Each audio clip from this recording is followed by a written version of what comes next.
नमस्कार दोस्तों, मेरा नाम विजय कुमार शुक्ला है। आज मैं साउथ ईस्ट सेंट्रल रेलवे के रायपुर डिवीजन में कंडक्ट किए गए डिपार्टमेंटल एग्जाम जो 25% रैंकर कोटा जेई के लिए हुआ है, उस क्वेश्चन पेपर का सलूशन लेकर के आया हूँ। यह एग्जाम अभी 16 जून 2024 को कंडक्ट किया गया है। मैं आगे बढ़ूँ उससे पहले आपसे अपील करूँगा कि इस वीडियो को आप अंत तक देखिए, जिससे अपकमिंग जो भी आप एग्ज़ाम दे रहे हों, चाहे वो जेई के लिए हो या एमई के लिए हो, डिपार्टमेंटल कोई भी रेलवे का एग्जाम दे रहे हैं, तो उसके टेक्निकल क्वेश्चंस ऑलमोस्ट सेम ही रहते हैं या लगभग उसके समकक्षी ही होते हैं। तो आपको डीपली नॉलेज होगा और इस 110 क्वेश्चन को सॉल्व करने में मैं इसके क्वेश्चंस को भी एक्सप्लेन करूंगा। इससे आपके और अधिक भी क्वेश्चंस तैयार हो जाएंगे। तो हम आगे बढ़ें उससे पहले आप इस चैनल को ज़रूर सब्सक्राइब कर लीजिए। यहाँ पर मेरा चैनल का नाम है विजय कुमार शुक्ला 2401, ये दिया हुआ है, और इस चैनल को आप सब्सक्राइब कर लीजिए, जिससे हमारे आगामी जितने भी वीडियो हैं आपको स्वतः मिल जाए। चलिए हम आगे बढ़ते हैं। देखिए यहाँ दिया गया है question paper written examination of junior engineer CNW in pay matrix level 6 against 25% departmental quota in mechanical department Raipur division. अब दोस्तों इसमें क्या है, ये 16 जून 2024 को कंडक्ट किया गया है। 100 मार्क्स का ये पेपर है, 2 घंटे इसका ड्यूरेशन टाइम है।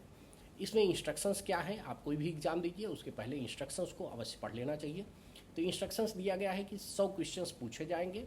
100 क्वेश्चन में 10 क्वेश्चंस ऑप्शनल रहेंगे, यानी टोटल आपसे 110 क्वेश्चन पूछा जाएगा, जिसमें 10 क्वेश्चन राजभाषा का ऑप्शनल है। तो 100 क्वेश्चन में आपको मार्क्स दिए जाएंगे, यानी 100 मार्क्स का करना है आपको attempt. All objective questions carry equal marks, यानी एक सही क्वेश्चन करने पर आपको 1 नंबर अलॉटमेंट मिलेगा।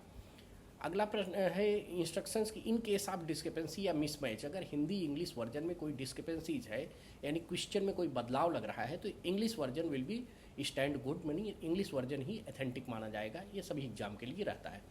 निगेटिव मार्किंग, अगर कोई क्वेश्चन गलत कर देते हैं तो उसका 1/3 मार्क्स कट जाएगा। आगे सलाह दिया जाता है कि कोई भी इंस्ट्रक्शंस जो नोडल ऑफिसर द्वारा है उनको दिया जाएगा, तो उसका पालन करना है।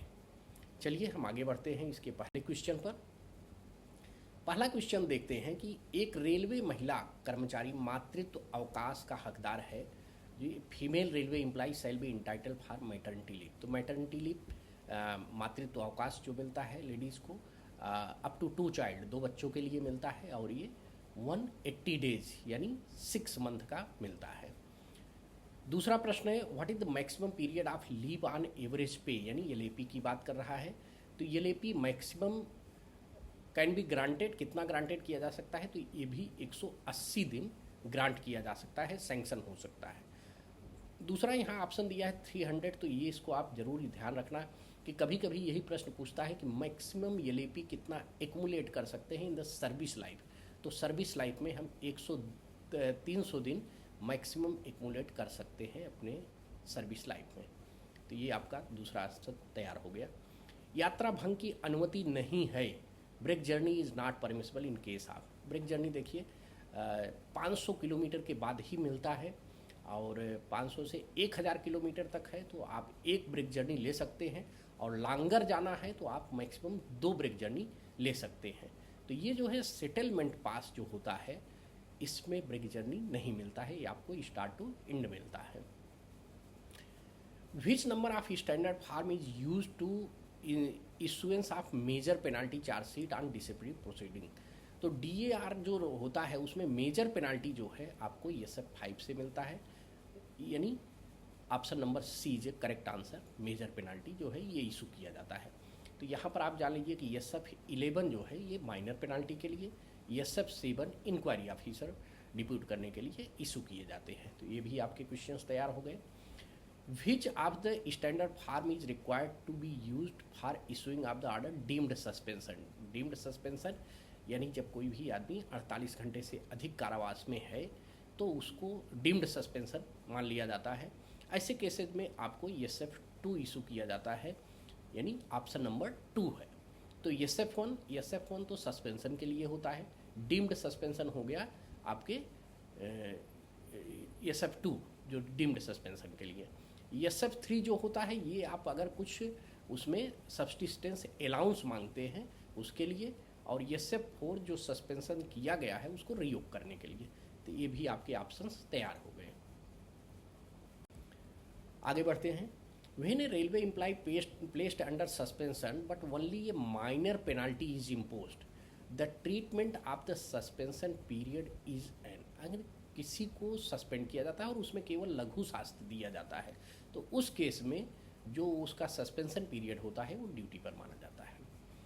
A railway servant shall be deemed to have been placed under suspension if he has been put in police custody for a period of, अभी इसके पहले वाले ही चैप्टर में क्वेश्चन को आपने अटेम्प्ट किया कि डीम्ड टू सस्पेंशन, अगर वो 48 घंटे से अधिक पुलिस कस्टडी में है तो उसे डीम्ड टू सस्पेंड मान लिया जाएगा, तो 48 आवर्स।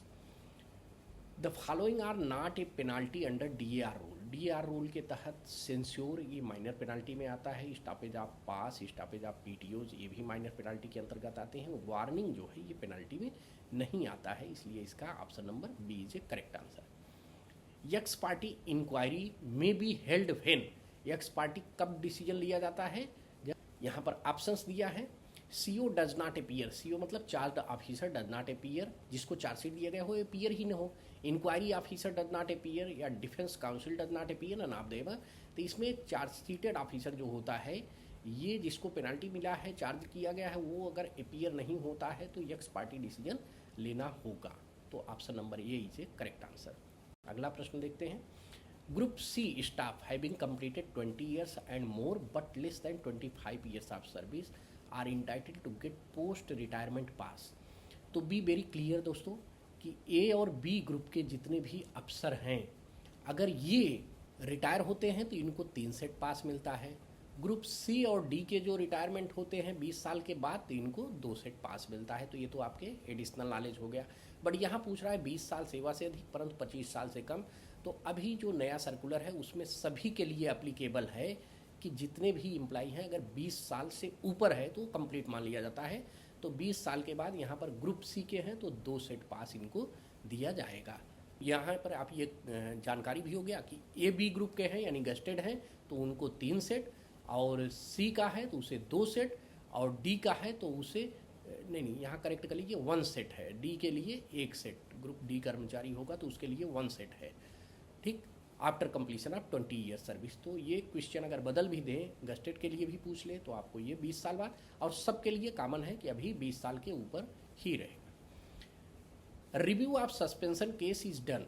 रिव्यू कितने महीने बाद, यदि कोई एम्प्लॉय सस्पेंड हो जाता है तो आफ्टर 3 मंथ बाद उसको रिव्यू किया जाता है। रिव्यू के बाद भी 50% बढ़ाया जा सकता है उसका सब्सिस्टेंस अलाउंस, और सस्पेंशन के केस में तो 50% उसे मिलता ही है। 50% सब्सिस्टेंस अलाउंस मिलता है, निर्वाह भत्ता जिसे कहते हैं। DAR 1968 के किस नियम या रूल के तहत जांच अनिवार्य नहीं है? DAR में it is mandatory under which rule? DAR rule number 14/2। इस केस में आपका इंक्वायरी मैंडेटरी नहीं है।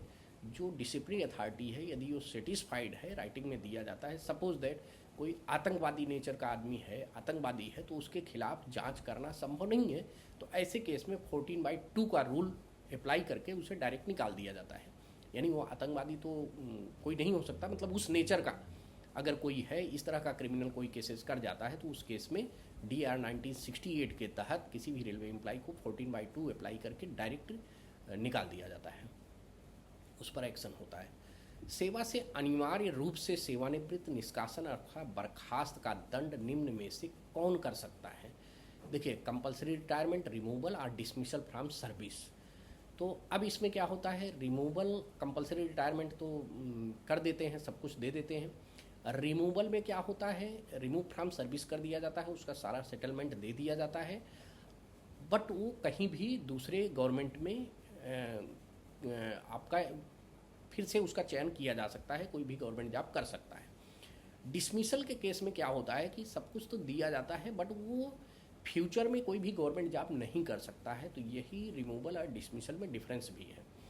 अब ये तीनों भी कोई भी इसमें दंड जो लागू होगा, जो अपॉइंटिंग अथॉरिटी होता है यानी जो नियुक्ति अधिकारी है, उसके नीचे का अधिकारी कोई भी आपको इस तरह से नहीं कर सकता है, कंपलसरी रिटायरमेंट, रिमूवल या डिसमिसल नहीं दे सकता है। तो आपका अपॉइंटिंग अथॉरिटी जो है, जो आपको अपॉइंटमेंट किया है, उसके बिलों का अधिकारी नहीं दे सकता है। तो यहाँ पर ऑप्शन नंबर C। अगला प्रश्न है group C and group D employee under suspension में बी गिवेन। इसमें तो यहाँ पर रहता है कि group C and D employee suspension के लिए एक set pass per calendar year, तो ऑप्शन नंबर सी। अगला प्रश्न देखते हैं under which of the following group C and W parts are listed. ये स्टोर डिपार्टमेंट का है, जब आप स्टोर में जाते हैं तो वहाँ से इशू किया जाता है ये सब सामान। तो इसमें क्या है 0 to 8, 10 to 19, 21 to 28, 30 to 39। C and W part जो है ये 30 to 39 के बीच में डिस्क्राइब किया गया है, तो ये ग्रुप सी में आता है यहाँ पर सी एंड डब्ल्यू का पार्ट्स। 0 से 8 वैसे 9 रहता है यहाँ पर, ये स्टीम लोगों के लिए है, और 10 to 19 डीजल लोगों के लिए, ये इलेक्ट्रिक लोगों के लिए है 21 से 28। पीएल नंबर 21074119 में 9 को क्या सूचित किया जाता है, तो 9 इज ए चेक डिजिट। हमने बताया है कि ये जो डिजिट रहते हैं इसमें पहले 2 डिजिट जो होते हैं ये मेजर हेडिंग होते हैं, मतलब मेन ग्रुप कहे जाते हैं। उसके बाद के 2 डिजिट जो होते हैं वो सब ग्रुप कहलाता है, और फिर 3 डिजिट जो है ये आइटम नंबर होता है, और लास्ट डिजिट जो है ये चेक डिजिट होता है। Dead stock should be verified after. Dead stock का मतलब जो 24 महीने से यूज में न हो उसे हम डेड स्टॉक कर देते हैं। तो डेड स्टॉक का जो है इंस्पेक्शन इसको हम 1 ईयर में करते हैं, every 1 year. The stock imprest store are verified, जिसमें इम्प्रेस्ड स्टोर है उसको हम 2 साल बाद वेरिफिकेशन किया जाता रहता है। अब ये जान लीजिए कि जो भी ए कैटेगरी के होते हैं वो 6 मंथ बाद ही किया जाता है, ए कैटेगरी वाले, ठीक।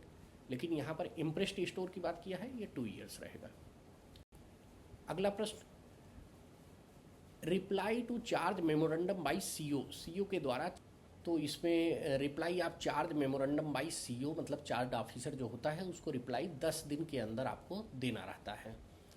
Transportation code of ladies compartment is denoted by the Y. ये मैकेनिकल कोड होता है कोच का, तो ये लेडीज़ कंपार्टमेंट के लिए वाई से डिकोड करते हैं।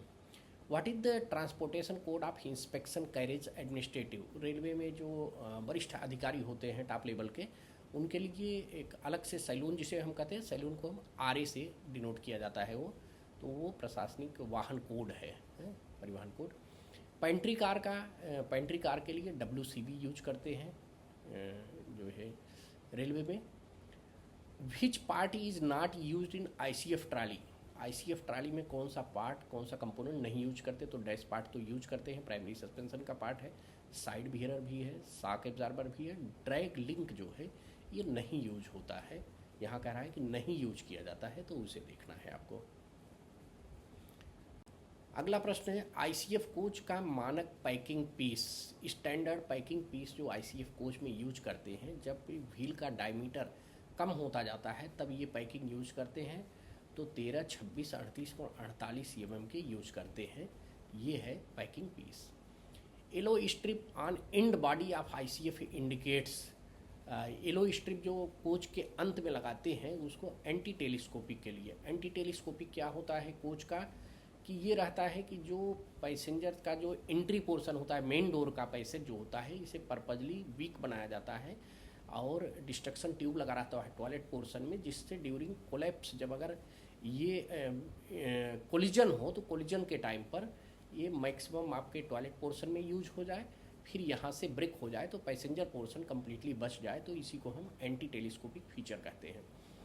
What defects is detecting in UST। Ultrasonic test के द्वारा कौन सा डिटेक्ट किया जाता है, तो एक्सल का इंटरनल क्रैक्स जो है डिटेक्ट करने के लिए किया जाता है ultrasonic test. Maintenance and repair procedure for hydraulic shock absorber used in coaching stock. RDSO technical pamphlet. तो ये एब्जॉर्बर, हाइड्रोलिक शॉक एब्जॉर्बर के लिए ये कोचिंग ICF के लिए पूछा है। ये C में 6803 ये जो है आपका यूज किया जाता है। RDSO के पम्फलेट बहुत सारे हैं। आई थिंक ये बहुत स्टैंडर्ड क्वेश्चन इसे नहीं कहा जा सकता है, क्योंकि इतने ज़्यादा पम्फलेट्स निकाले गए हैं कि उसको याद करना संभव नहीं है, बट आपको एग्ज़ाम देना है तो उसके लिए तो आपको याद करना पड़ेगा। तो ये मैं बता दूं, हाइड्रोलिक शॉक एब्जॉर्बर के लिए C6803 पम्फलेट है। फिर पूछ रहा है यात्री डिब्बों में air brake maintenance and repair के लिए, इंस्पेक्शन के लिए। तो instruction for inspection and maintenance for brake equipment passenger coaches RDSO technical pamphlet. तो इसमें C8805 इसका ऑप्शन नंबर है C is a correct answer. तो ये आपको जो पम्फलेट्स हैं RDSO के उसको आप सेपरेटली याद कर लीजिएगा। How many emergency Windows provided in AC coaches, ICF and RCF coach में? AC कोच में सभी में 4 इमरजेंसी विंडो लगाए गए हैं। What is the interval of schedule A examination? तो शेड्यूल ए एग्जामिनेशन जो होता है ये मंथली शेड्यूल ±3 डेज में किया जाता है आपका ICF कोच। और इसके बाद भी जान लीजिए कि ये और B वाला जो है वो 3 मंथ ±7 डेज, जो कि इसमें ऑप्शन नहीं है। और IUS तो 9 मंथ हो गया है, वो पता है। तो यहाँ पर तो ये शेड्यूल पूछा है तो ICF कोच के लिए 1 मंथ ±3 डेज। कोच के अनुसूची B परीक्षण का अंतराल क्या है? Schedule B। तो शेड्यूल B देखिए, अभी तो यहाँ पर मैंने बताया ये 3 मंथ ±7 डेज है। What is the purpose of manipulator? Manipulator का क्या पर्पज है? For testing roller bearing, for down hand welding. Yes, it is right answer. For ROH, for brake rigging. दोस्तों मैनिपुलेटर का मतलब ये होता है वैगन को ही हम मैनिपुलेट घुमा करके कर दें अगर नीचे वेल्डिंग करना हो, तो इसलिए वो फॉर डाउन हैंड वेल्डिंग के लिए, तो मोस्टली POH वगैरह में यूज किया जाता है, तो डाउन हैंड वेल्डिंग के लिए है। The minimum permissible buffer height above rail level to centre of buffer is, यानी CBC सेंटर बफर कपलर जो रहते हैं या बफर जो रहता है उसका अगर मिनिमम हाइट पूछ रहा है, यहाँ पर थोड़ा सा और कर देता, लोडेड कंडीशन में कर देता, लोडेड कंडीशन में तो ये 1030 होता है, बट यहाँ मिनिमम पूछ रहा है तो मिनिमम 1030। स्टैंडर्ड कितना है? स्टैंडर्ड 1090 से 1105 है। 1105 मैक्सिमम पूछ ले कि मैक्सिमम कितना है, तो मैक्सिमम आपका 1105 है। और मिनिमम पूछ लिया है तो लोडेड कंडीशन में मिनिमम 1030 रहता है। Minimum permissible buffer projection from head stock is, तो मिनिमम प्रोजेक्शन कितना रहता है बफर का हेड स्टॉक से? ये 584 mm होता है। और मैक्सिमम 3635 रहता है, ये मैक्सिमम रहता है, मिनिमम यहाँ पर 584 है। How the weight of the body is transferred on trolley in ICF B coach? ICF coach में जो वेट होता है ये 100% साइड बीरर से के थ्रू ट्रांसफ़र होता है। अब यहाँ अगला प्रश्न है LWLH यानी low weight low height bogie used in, ये बॉक्सियन S में यूज किया जाता है। Permissible variation in wheel tread diameter for 4 wheel trolley on the same coach, यानी जो BG कोच है उसके एक ही कोच में 4 पहिया ट्राली के व्हील व्यास में क्या अंतर है? तो चूंकि कोच के बारे में पूछ लिया है कि कोच के अंतर, तो आपको ये पता हो जाए, आपको बता दें कि सेम व्हील पर एक्सल पर 0.5 का रहता है, सेम ट्राली पर 5 का रहता है, BG कोच के बारे में पूछ रहा है, और सेम कोच में 13 mm। तो D is a right answer for this question. ये कोच के लिए था। ठीक, आगे बॉक्सियन वैगन का एक्सल लोड कितना है? बॉक्सियन S उसमें बताया LWLH तो 25 टन एक्सल कैपेसिटी का लगता है उसमें। During full service break application break pipe pressure is draft, तो देखिए 0.8 तक जो रहता है ये मिनिमम एप्लीकेशन होता है, और सर्विस एप्लीकेशन आपका करते हैं 0.5 से 0.8 है, ये 0.5 से 0.8, और 0.8 से आपका 1 तक करते हैं हम जो है सर्विस एप्लीकेशन, और उसके बाद 1 से 1.5 तक हम करते हैं फुल सर्विस ब्रेक एप्लीकेशन, और इमरजेंसी के लिए तो 1.5 kg से ज़्यादा या 0 कर दें तो उसको। तो यहाँ पूछ रहा है फुल सर्विस ब्रेक एप्लीकेशन, तो ये 1.5 kg पर centimetre square. In twin pipe system AR pressure should be, twin pipe system में ऑक्सिलरी रिजर्वायर में प्रेशर 6 kg पर सेंटीमीटर स्क्वायर होता है, तो option B is correct answer. Measured A dimension between, A dimension जो हम नापते हैं ये किस में नापते हैं? Control rod head and barrel के बीच बैरल फेस जो रहता है, तो ये ऑप्शन नंबर डी, ये ए डायमेंशन की बात कर रहा है, यानी स्लैक एडजस्टर बैरल का एस ए बी के लिए बात कर रहा है, तो उसमें control rod head and barrel के बीच मेजरमेंट करते हैं। तो अगला प्रश्न देखते हैं। यहाँ पूछ रहा है कि minimum air pressure required for WRA water raising operators जो लगे हुए हैं, पहले के कोचेज में थे, पंप लगे थे, WRA सिस्टम AC कोचेज में, वहाँ मिनिमम प्रेशर कह रहा है, तो मिनिमम प्रेशर 0.35 होता है। अब मैक्सिमम पूछ ले तो मैक्सिमम की बात हो जाती है, तो मैक्सिमम में 0.75 रहता है kg/cm²। What is the riding index of the LHB coach? तो LHB कोच का राइडिंग इंडेक्स 2.5 है, और ICF का अगर आ जाए तो ICF के लिए है 3.5, ICF का 3.5, तो ये जानिएगा। राइडिंग इंडेक्स ये कंफर्ट लेवल के लिए होता है, चेक करने के लिए, इसका कोई यूनिट नहीं होता है। D1 maintenance schedule of LHB coaches is done after how long time? D1 देखिए, ये LHB कोच की बात कर रहा है, तो D1 एवरी ट्रिप में होता है, एवरी ट्रिप में D1 होता है, D2 D3 होता है, तो 3 शेड्यूल आपके इसमें होते हैं LHB में। SS1 maintenance schedule of LHB coach done after how many? तो ये तो D1 D2 D3 आपके डिपो में होते हैं, SS1 SS2 SS3 आपके साब शेड्यूल में है। तो यहाँ SS1 पूछ रहा है, तो SS1 18 मंथ बाद होता है, तो 18 मंथ बाद को हम कह सकते हैं 1.5 साल, और SS2 जो होता है ये आपका 36 मंथ बाद होता है, और SS3 जो है ये आपका होता है 72 मंथ बाद, 72 मंथ बाद, यानी 6 साल में। अब यहाँ अगला प्रश्न पूछ रहा है 46 नंबर, permissible variation in new wheel tread diameter of 4 wheel trolley on the same axle of the BG coach, यानी एक ही एक्सल पर 4 पहिया ट्राली में नए ट्रेड व्हील में क्या भिन्नता होगी? बोगी वैगन की बात कर रहा है, तो वैगन में तो हमने बताया है कि सेम वैगन में क्या होता है, सेम एक्सल पर 0.5, सेम ट्राली पर 5 mm नहीं 13 mm, और सेम वैगन में 25 mm। यहाँ थोड़ा कोच से अलग है, ये ट्राली पर 13 रहेगा ये सेम, बट यहाँ पूछ रहा है कि एक ही एक्सल पर, तो एक ही एक्सल पर बी ऑप्शन हो गया 0.5। आगे बढ़ते हैं। Permissible variation in wheel tread diameter of 4 wheel trolley on the same wagon, एक ही वैगन में कह रहा है, तो एक ही वैगन में मैंने पहले ही बताया कि वहाँ पर 25 mm रहेगा, सेम ट्राली पर 13 mm और 0.5 mm सेम एक्सल पर।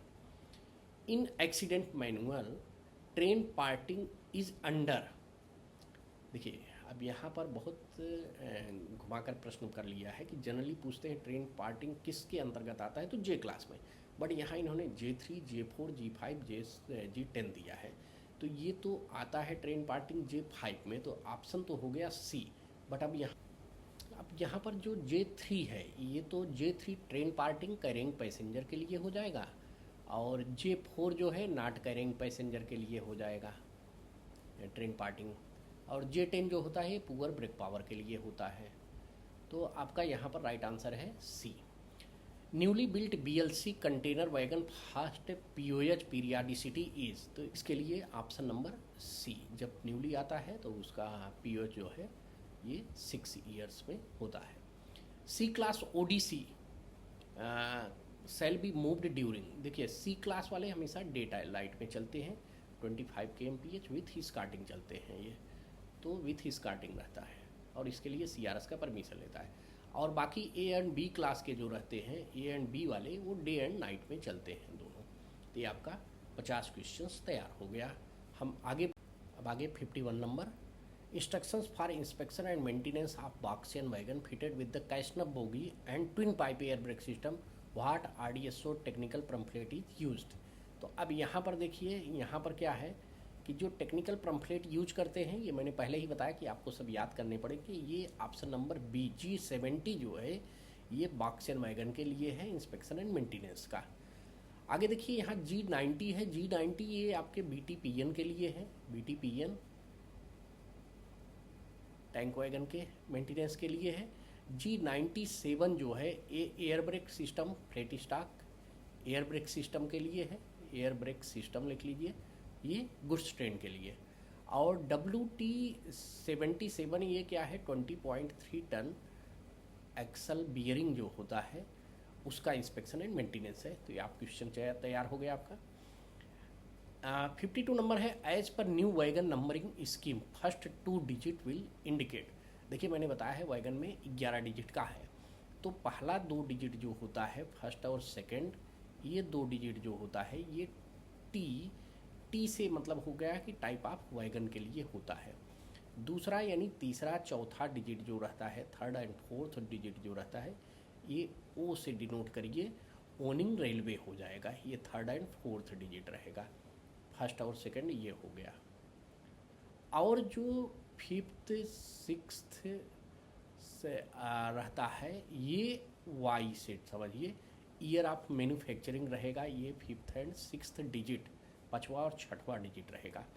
उसके बाद 7, 8, 9 एंड 10th डिजिट, यानी ये जो 4 डिजिट रहेगा ये इंडिविजुअल कोच नंबर रहेगा, और 11th डिजिट जो रहेगा ये आपका चेक डिजिट रहेगा। तो इस हिसाब से पढ़ना, TOYIC ट्वाइस, TOY ट्वाई मीन्स खिलौना, तो आप इससे याद कर लीजिए ट्वाइस, यानी पहला दूसरा डिजिट टाइप ऑफ वैगन, फिर तीसरा चौथा digit O for owning railway, फिर पाँचवा और छठवां digit Y year of manufacturing, और उसके बाद के 4 डिजिट इंडिविजुअल वैगन नंबर, और 11th यानी लास्ट डिजिट 11th डिजिट जो रहेगा वो C चेक डिजिट रहता है। तो इस तरह से आपका ये वैगन नंबर हमेशा के लिए, एक क्वेश्चन हर एक एग्जाम में आता है, आइदर इन JEE या प्रमोशनल कोटा रहेगा, AME का रहता है, सब जगह ये एक क्वेश्चन पूछा जाता है।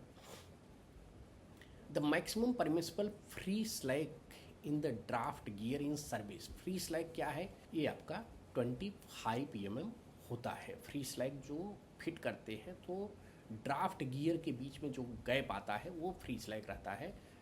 स्ट्राइकर और इसके बीच में जो गैप रहता है वो 25 mm का। High capacity draft gear is, ये हाई कैपेसिटी ड्राफ्ट गियर देखिए अपने यहाँ RF 361 is a high capacity, ये जो है हाई कैपेसिटी नहीं है। एक और होता है MK मार्का 50, जिसको हम लोग कहते हैं मार्का 50, और आता है माइनर MIN1 माइनर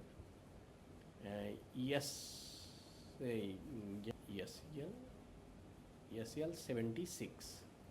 ये 3 जो है ये हाई कैपेसिटी ड्राफ्ट गियर जो है अभी वैगन में यूज किए जा रहे हैं। ये 400, 600 ये सब रिप्लेस कर दिया जा रहा है अगर किसी में लगा है तो। अभी RF 361, मार्का 50 और माइनर SL76, ये 3 के तीनों हाई कैपेसिटी बफर गियर हैं। और जो भी कुछ मैं यहाँ पर बता रहा हूँ according to the establishment rule, और जो मैनुअल्स हैं जो आपके वैगन एंड कोचिंग के मैनुअल हैं उनके मैनुअल के आधारित है। तो जो आपका जुलाई 2022 दिसंबर में आया है, दिसंबर 2022 में इसका मैनुअल जो है उसमें ये दिया गया है। तो आप क्वेश्चंस जो भी यहाँ पर बताए जा रहे हैं that is very genuine and authentic answer दिया जा रहा है, ये ध्यान में रखिए। अगले जो है व्हील गेज को मापा जाना चाहिए। तो wheel gauge should be measured on off load condition, loaded wagon, of load condition में ही हमेशा व्हील गेज मापा जाता है। तो ये व्हील गेज होता कितना है, 1600 +2 -1 +2 और -1, इसे हम व्हील गेज कहते हैं। ये आपके ICF coach, LHB coach, wagons के लिए सबके लिए यही है, इतना mm, ये mm में 1600 +2 -1 of load condition. Permissible maximum flat surface on trade off the PG wagon, maximum flat surface wagon के लिए 60 mm, और कोचिंग के लिए ये 50 mm, ये आपका कोच के लिए हो गया।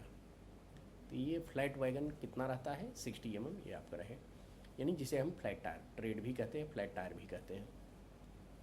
Control rod diameter of air brake wagon is, control rod का डायमीटर जो होता है वैगन में वो जो है वो 32 mm हो गया है। पहले 28 था, पहले 28 था, इसे बढ़ा करके इंक्रीज करके 32 mm कर दिया गया है। ठीक है, कंट्रोल रॉड का diameter. Piston stroke of BOXN wagon in empty condition, देखिए ये आपके मैनुअल में ही दिए गए हैं सभी के, एम्प्टी और लोडेड कंडीशन में पिस्टन स्ट्रोक को आपको याद रखना पड़ेगा। तो बॉक्सियन वैगन का एम्प्टी कंडीशन में 85 ± 10 होता है, लोडेड में हमेशा ज़्यादा रहता है क्योंकि लोडेड कंडीशन में 130 ± 10 होता है बॉक्सियन का अगर लेंगे तो ठीक है, +-10 इन लोडेड कंडीशन, ठीक। एम्प्टी कंडीशन में आपका 85 +-10। In air brake stock BPC becomes invalid if the rake is stable in examination yard. 24 घंटे से अधिक अगर वैगन खड़ा रहता है एग्जामिनेशन यार्ड में तो BPC उसका इनवैलिड हो जाता है। अगला प्रश्न बढ़ते हैं। थोड़ा सा प्रश्नों को मैं तेज़ी से ले रहा हूँ क्योंकि 110 क्वेश्चन सॉल्व करने रहते हैं, आपका समय बहुत जाता है तो बहुत लंबा हो जाता है ये वीडियोज़, इसके लिए मैं खुद भी थोड़ा स्पीड में लिया हूँ। In wagon dirt collector should be cleaned. Wagon में जो है डर्ट कलेक्टर ये हमेशा आपका, इसमें in wagon dirt collector should be cleaned. Wagon में dirt collector at the time of ROH ही किया जाता है, क्योंकि इसमें बाकी शेड्यूल तो होते नहीं 3 मंथ 2 मंथ के, तो ये ROH में किया जाता है dirt collector clean. A dimension in BOXN wagon, A dimension 70 +2 -0, ये वाक्सियन वैगन का ये डायमेंशन होता है। अगला देखिए, the brake power of CC rake for nodal point. Nodal point यानी वर्जिनेटिंग पॉइंट से आपका CC ब्रेक का 100% ब्रेक पावर दिया जाता है। और इंड टू इंड जो रहता है, इंड टू इंड ई लिखता हूँ, इंड टू इंड इसका 90% होता है। और प्रीमियम रेक का आपका ये 95% होता है नोडल पॉइंट से brake power. The 3 branch pipe attach to common brake pipe bracket where the middle pipe. देखिए जो ये आपका ब्रांच पाइप रहता है तीनों कॉमन ब्रैकेट पाइप से, तो ऊपर वाला जो होता है तो BP से रहता है, और मिडल वाला जो होता है वो AR से होता है, और लास्ट वाला जो है आपके BC से चला जाता है। तो यहाँ पर ये पूछ रहा है मिडल ब्रेक पाइप, तो मिडल वाला आपका AR से कनेक्टेड रहता है। अगला प्रश्न 64 है, during brake application air flow from. Air flow कहाँ से होता है, ये यहाँ पर during brake application air flow from AR to BC। Auxiliary reservoir जो रहता है उसी का प्रेशर जो है, चूँकि BP तो ड्रॉप हो जाता है, BP तो रिवर्स चला गया, AR का प्रेशर जो होता है वो डायरेक्ट आपका DB के थ्रू होकर के BC में चला जाता है ब्रेक लगाने के लिए। अब अगला प्रश्न है देखिए 65, SAB adjust clearance between. SAB किसके बीच क्लियरेंस एडजस्ट करता है, तो ये व्हील और ब्रेक ब्लॉक के बीच यूज करते हैं, क्लियरेंस को एडजस्ट करता है, उसी के लिए स्लैक एडजस्टर वायर लगाया गया है SAB। तो ये option number 1 is correct answer. Size of anti rotation लग इज इन mm में क्या है, एंटी रोटेशन लग का साइज जो होता है वो 210 × 16 × 16 रहता है, तो option number A is correct answer. The diameter of buffer plunger face जो होता है ICF का, वहाँ तो आपने पढ़ लिया था, उसका मिनिमम और मैक्सिमम 584 635। ये बफर प्लंजर फेस का ये डायमीटर कह रहा है, ये 457 mm होता है। Next question 68, during brake release air from BC goes to. हवा कहाँ चला जाता है, एयर जो रिलीज होता है तो ये तो एटमॉस्फेयर में चला जाता है, तो वायुमंडल में हो गया। 68 नंबर क्वेश्चन। अगला प्रश्न पढ़ते हैं 69, what is the integrated portion of the axle. Cap तो देखिए बाहर से लगा रहता है, रोलर बियरिंग बाहर लगा रहता है, ये जर्नल जो होता है ये आपका इसका इंटीग्रेटेड पोर्शन होता है। जर्नल जो है जिसके ऊपर व्हील फिट किया जाता है, तो journal is integrated part. Loaded स्थिति में बॉक्स एंड वैगन का पिस्टन स्ट्रोक, मैंने बताया था पहले ही ये कि बॉक्स एंड वैगन का लोडेड कंडीशन में 130 ±10 होता है, और एम्प्टी कंडीशन में बताया ही था 85 ±10 रहता है, पहले ही इसका आंसर ये रिपीटेड है, एक प्रकार से समझ लीजिए ये एम्प्टी कंडीशन में है 85 ±10 और लोडेड में ये। What is the capacity of the reservoir control reservoir in the goods train. ये जो अब यहाँ पूछ रहा है what is the capacity of control reservoir in goods train. Goods train का कैपेसिटी जो है CR जो रहता है CR का 6 लीटर होता है। नॉट ओनली गुड्स ट्रेन, आपको ये पता हो जो कोचिंग ट्रेन होता है उसका भी 6 लीटर ही होता है CR की कैपेसिटी, ठीक। अब जो है अगला प्रश्न पूछता है when we release manually KE type DB the air pressure release from, चाहे KE टाइप हो या C3W हो। यहाँ KE टाइप का पूछ रहा है, जब प्रेशर रिलीज करते हैं तो 2 जगह से प्रेशर रिलीज होता है, एक तो ब्रेक सिलेंडर से रिलीज होता है, दूसरा CR से रिलीज होता है। तो ये है मैनुअली, अगर हम मैनुअली रिलीज करते हैं तो CR is a reference pressure, तो CR का रिलीज होगा। इन रिपरकेशन BC का भी प्रेशर रिलीज होगा, तभी तो ब्रेक रिलीज होगा। तो ये बहुत नॉर्मल और बहुत अच्छा क्वेश्चन है 72। तो ये हो गया आपका आंसर ऑप्शन C। अगला प्रश्न है the diameter of the air brake cylinder of BVZC wagon. BVZC, ये BVZC का 305 mm या 12 इंच हम कहते हैं, तो ये आपका राइट आंसर है C. Coaching staff accident involve human life inquiry by. अगर किसी कोचिंग ट्रेन से एक्सीडेंट हो जाता है और उसमें ह्यूमन लाइफ, एक भी आदमी अगर उसमें इन्वॉल्व है ह्यूमन लाइफ, तो वो CRS commissioner of railway safety द्वारा इंक्वायरी किया जाता है। CRS के जो आप अधिकारी होते हैं वो रेलवे अधिकारी होते हैं, बट जो CRS के रूप में काम करते हैं तो वो मिनिस्ट्री ऑफ एविएशन, उड्डयन मंत्रालय के अंतर्गत आते हैं। तो ये भी कभी कभी पूछा जाता है प्रश्न, किस मंत्रालय के अंतर्गत, तो उड्डयन मंत्रालय या सिविल ऑफ एविएशन मिनिस्ट्री, ये commissioner of railway safety. How many annexures are attached with the major penalty charge memorandum. तो ये इसमें जो मेमोरेंडम रहते हैं ये 4 अटैच किए जाते हैं, 4 मेमोरेंडम रहते हैं, जिसमें आपका चार्जशीट जिस तरह से इम्पोज किया गया है और इम्प्यूटेशन ऑफ द चार्जेस और विटनेस वगैरह के और डॉक्यूमेंट्स वगैरह मिला करके ये 4 रहते हैं, जबकि माइनर के केस में एक ही रहता है। अगला प्रश्न है attendance of the pass holder. Pass holder का अटेंडेंट कौन होता है, ये तो मतलब part time servant, servant, full time servant, यानी फुल टाइम सर्वेंट होता है, पेड सर्वेंट, जो मतलब हम अटेंडेंट के रूप में लेकर के जाते हैं पास पर। अगला देखिए 77 question, how much service minimum is required for post retirement complimentary pass. तो पोस्ट रिटायरमेंट कम्प्लीमेंट्री पास के लिए अभी 20 ईयर्स का सर्विस अनिवार्य कर दिया। अगला प्रश्न है देखिए, reduction to a lower stage in time scale of pay for a period not exceeding 3 years without cumulative effect and not adversely affecting his pension. यहाँ reduction to a lower stage in time scale of pay by 1 grade ये add किया गया है, जबकि question में नहीं है। By 1 grade for a period not exceeding 3 years, ये माइनर पेनाल्टी में है। ठीक, अगला प्रश्न माइनर पेनाल्टी में और भी बहुत सारे पेनाल्टीज हैं, वो आपको याद करने पड़ेंगे। माइनर पेनाल्टी है जो मेजर पेनाल्टी में, तो इसी के अंतर्गत ये आता है 3 साल से अधिक का without cumulative effects and not adversely affecting the pension. Penalty of compulsory retirement removal and dismissal from service should be imposed by. देखिए ये तो शायद रिपीटेड क्वेश्चंस है, ये क्वेश्चंस आपका कंपलसरी रिटायरमेंट रिमूव या डिसमिस कोई भी आपका अपॉइंटमेंट अथॉरिटी के नीचे नहीं कर सकता है, ओनली इनके द्वारा ही किया जाता है। What is the thickness of roof seat in ICF coach.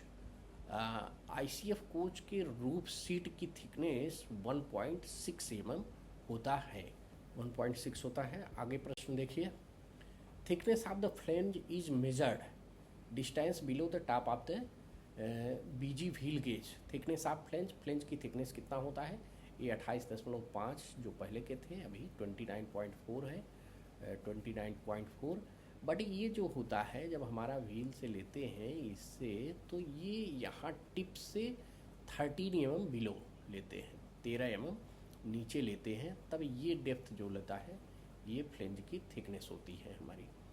इस थिकनेस की बात कर रहा है, यहाँ से यहाँ तक की डिस्टेंस, बट ये ऊपर टिप से 13 mm नीचे, तो option number D is correct answer. Lateral movement of wheel controlled by. Wheel का lateral movement axle guide journal centre, तो ये एक्सल गाइड जो होता है व्हील का लेटरल मूवमेंट कंट्रोल करता है। Which RDSO technical pamphlet is referred to find instructions for inspection and maintenance of CASNUB bogie. CASNUB bogie के लिए क्या है, तो ये RDSO पैम्फलेट ही है G95, inspection and maintenance of the CASNUB bogie. G97 आपने पढ़ लिया कि air brake system of the freight train, air brake of the freight train, ये इसके लिए हो गया। G87 ये BTPN लिक्विड पेट्रोलियम गैस के लिए, BTPGLN गैस वाला उसके लिए है मेंटेनेंस, और ये है BTPN टैंक वैगन के लिए, BTPN इंस्पेक्शन एंड मेंटेनेंस। ठीक, ये पहले भी आ चुका है। अगला देखिए, if empty loaded device handle is kept on loaded position of empty wagon the result will be, तब रिजल्ट क्या हो जाएगा, ब्रेक बाइंडिंग हो जाएगा, तो option number B.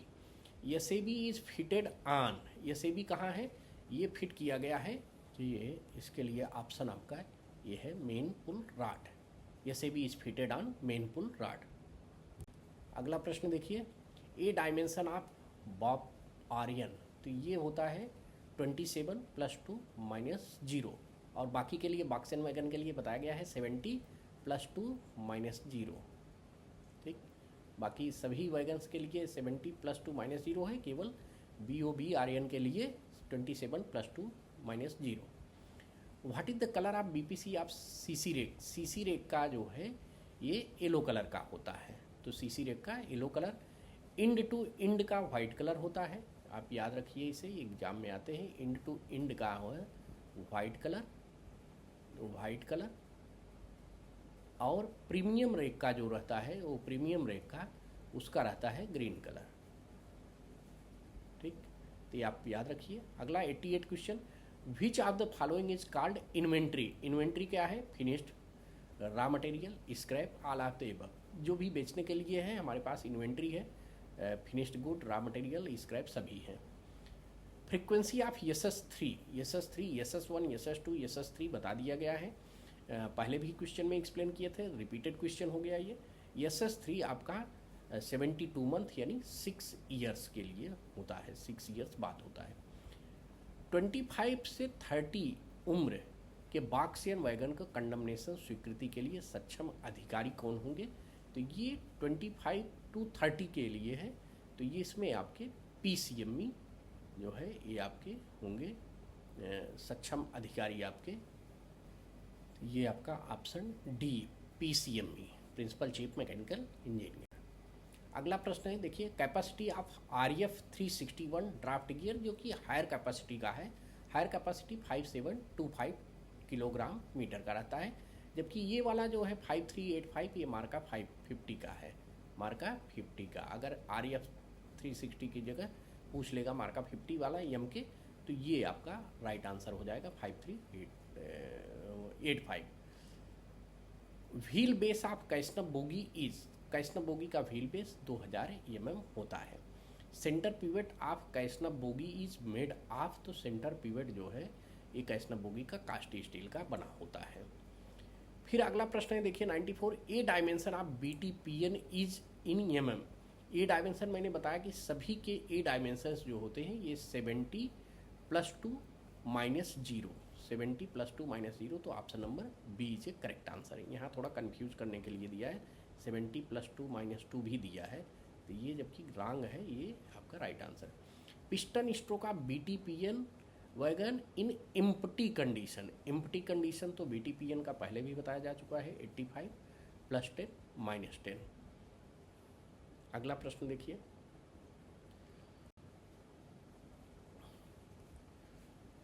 Friction coefficient of K type composite brake block is, friction coefficient कितना रहेगा K type break block का? आपका 0.25 होता है। Automatic twist lock used in BLC wagon is, automatic twist lock BLC wagon में 8 होते हैं।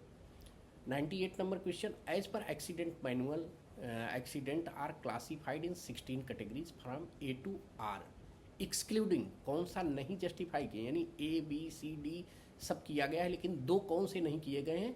तो I और O नहीं किया गया है, उसमें नहीं लिया गया है, तो वो एक्सक्लूडेड हो गया, मतलब उसको छोड़ करके I and O, तो option number is B is a correct answer. फिर the axle load of BRN HL wagon is A, तो BRN HL क्या है? ये फ्लैट वैगन है, flat wagon 22.9 ton is a correct answer, तो आपका 90 number A is a correct answer. ठीक, 22.9। Rate of variation in cross level per metre is called, ये P way का जो आपका ट्रैक रहता है, तो क्रॉस लेवल का जो वेरिएशंस होता है उसको हम ट्विस्ट कहते हैं, तो twist is a correct answer, option number ए। इस प्रकार से आपके ये 100 प्रश्न कंप्लीट हुए। अब हम आगे चलते हैं, जो राजभाषा का प्रश्न है 10 प्रश्न, उस पर आगे बढ़ते हैं। प्रश्न नंबर 101, संघ की भाषा के बारे में संविधान के किस अध्याय में उल्लेख है? तो संघ की भाषा के बारे में, संघ की भाषा के बारे में चैप्टर नंबर 1 अध्याय 1 में इसका उल्लेख किया गया है। संसद में प्रयोग की जाने वाली भाषा के संबंध में भारत के संविधान के किस अनुच्छेद में उल्लेख है? तो language used in parliament, parliament के लिए संसद में प्रयोग की जाने वाली भाषा के लिए आर्टिकल नंबर, संसद में प्रयोग की जाने वाली भाषा आर्टिकल 20 में इसका उल्लेख है। संघ की राजभाषा के बारे में, वहाँ पर संसद था, यहाँ संघ की राजभाषा के बारे में ये अनुच्छेद 343 आर्टिकल 343 में इसका वर्णन किया गया है। एक राज्य या दूसरे राज्य के बीच या किसी राज्य और संघ के बीच पत्रादि के बारे में भारत के संविधान में किस अनुच्छेद में उल्लेख है? तो अनुच्छेद आर्टिकल 346 में इसका वर्णन किया गया है, इसका उल्लेख है। अगला प्रश्न देखते हैं। अगला प्रश्न है कि किसी राज्य की जनसंख्या के किसी भाग द्वारा बोली जाने वाली भाषा के संबंध में, यानी किसी राज्य के किसी भाग द्वारा बोली जाने वाली भाषा के संबंध में किस भाषा में उल्लेख है आर्टिकल 347 में इसका वर्णन किया गया है। हिंदी भाषा के विकास के लिए, हिंदी भाषा के विकास के लिए कहाँ पर उल्लेख किया गया संविधान के किस अनुच्छेद में? तो आर्टिकल 351 में, 351 आर्टिकल 351 में। तो यानी 343 से आपको 351 के आर्टिकल सब आपको याद रखने पड़ेंगे, ये सभी आर्टिकल, क्योंकि ये इसी में राजभाषा के बारे में दिया गया है। संसदीय राजभाषा समिति में कितने सदस्य होते हैं? तो दोस्तों संसदीय राजभाषा में 30 सदस्य होते हैं। अब अगला प्रश्न है, how many members of Lok Sabha are there in parliamentary committee? संसदीय राजभाषा समिति में लोकसभा के कितने सदस्य? तो लोकसभा के 20 सदस्य होते हैं और 10 सदस्य जो होते हैं ये राज्यसभा के होते हैं, राज्यसभा के। तो ये सब मिला करके आपके हो जाते हैं 20 ये लोकसभा के और 10 राज्यसभा के, टोटल 30 हो जाएंगे। तो ये आपके 108 नंबर का प्रश्न सॉल्व हुआ। अगला प्रश्न है, संविधान के किस अनुसूची में भाषाओं का उल्लेख है? भाषाओं का उल्लेख 8वीं अनुसूची में 22 भाषाएं हैं, 22 भाषाएं। तो कभी कभी होता है कि 8वीं अनुसूची में कितने भाषाएं हैं, तो वहाँ 22 होते हैं। और यहाँ पूछ लिया है किस अनुसूची में इसका उल्लेख है, तो 8वीं अनुसूची में। अंडमान और निकोबार द्वीप समूह राजभाषा के प्रयोग प्रसार के लिए वर्गीकृत किस क्षेत्र के अधीन आता है? तो आपको ये बता दें, क क्षेत्र, ख क्षेत्र और ग क्षेत्र। यहाँ दिया है क, ख, ग 3 क्षेत्र में इसे बांटा गया है। तो ये अंडमान एंड निकोबार क क्षेत्र में आता है। तो क क्षेत्र में सभी हिंदी उत्तर भारत के राज्य जो हैं मोस्टली सभी वो क क्षेत्र में हैं। गुजरात, महाराष्ट्र और पंजाब आपका इसमें है, दमन द्वीप भी है, वो बी क्षेत्र में है। जो क और ख में नहीं आते वो सभी ग क्षेत्र में आते हैं। तो इस तरह से आपको ये याद करना पड़ेगा। तो आपका कुल मिलाकर के 110 प्रश्न यहाँ मैंने सॉल्व किया।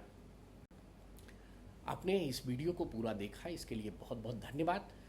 मैंने पूरा प्रयास किया है कि इसमें आपको ऑथेंटिक आंसर दिया जाए। यह वीडियो पसंद आया है तो इसको लाइक करिए, शेयर करिए, सब्सक्राइब जरूर कर लीजिएगा, जिससे आपको आगामी वीडियो मिलता रहे। और यह अपने दोस्तों को ज़रूर फॉरवर्ड करिए, क्योंकि यदि आपको ज़रूरत नहीं है तो हो सकता है दूसरे दोस्त को ज़रूरत हो, तो जिससे हमारा यह वीडियो बनाने का मकसद पूरा हो जाएगा। और आप सभी ने, आपने जिस उद्देश्य के लिए इस वीडियो को देखा वह उसमें आप सफल हों, इसके लिए हार्दिक शुभकामनाएं। और आप सभी स्वस्थ रहें। और इसी के साथ जय हिंद, थैंक यू।